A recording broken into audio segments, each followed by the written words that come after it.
René Guénon, Psychologie, chapitre 9, Notion de psychophysique. Un des postulats de la psychophysique, c'est que la sensation a une intensité. L'intensité de l'excitant extérieur peut avoir une fixité que n'a point, si toutefois elle existe, l'intensité de la sensation. De là, l'idée bien naturelle, une fois que le postulat est admis, d'étudier la sensation en fonction de l'excitation. Weber admit qu'il fallait rechercher l'intensité de la sensation en fonction de celle de l'excitant extérieur. Il remarqua d'abord que l'intensité de la sensation n'est pas proportionnelle à celle de l'excitation et qu'elle ne varie pas d'une façon continue avec celle-ci. La sensation a ce qu'on appelle un seuil, c'est-à-dire qu'il faut une certaine quantité minima de l'excitant extérieur pour qu'elle vienne à se produire. Et celle-ci a aussi un sommet.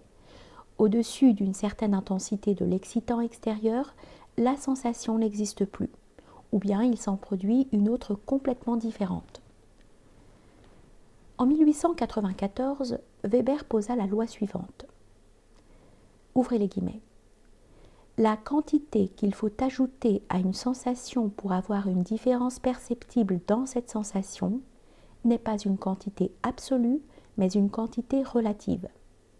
L'accroissement, qui doit engendrer une modification appréciable dans une sensation, est en rapport constant avec la quantité de l'excitant extérieur à laquelle il vient s'ajouter. Fermez les guillemets. En 1860, Fechner considéra les modifications minima de sensation comme devant être toutes égales, y compris celles qui consistent à passer de zéro sensation à la sensation seuil, qu'il représente par 1. Et il pose la loi suivante. Ouvrez les guillemets. La sensation croît comme le logarithme de l'excitation. Fermez les guillemets.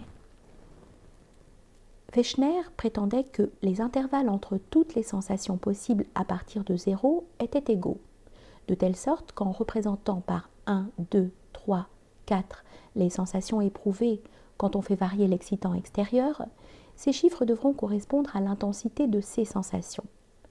Par exemple, la sensation représentée par 5 devra avoir une intensité égale à 5 fois celle de la première sensation possible, ou seuil, qui est représentée par 1.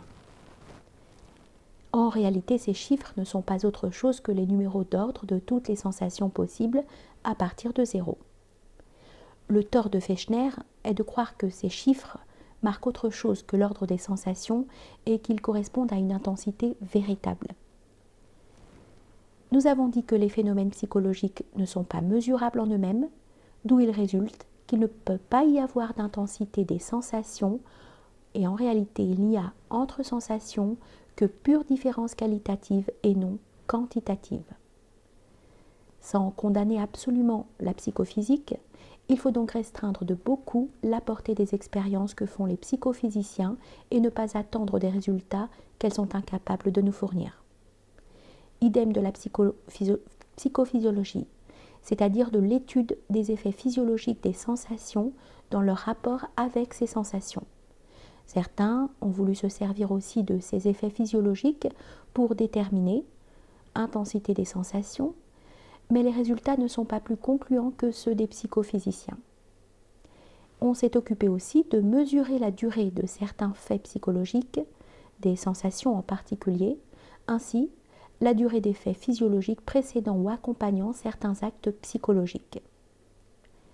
Toutes ces expériences ne doivent aucunement nous faire admettre la possibilité d'une réduction de la psychologie à la physiologie et à la physique.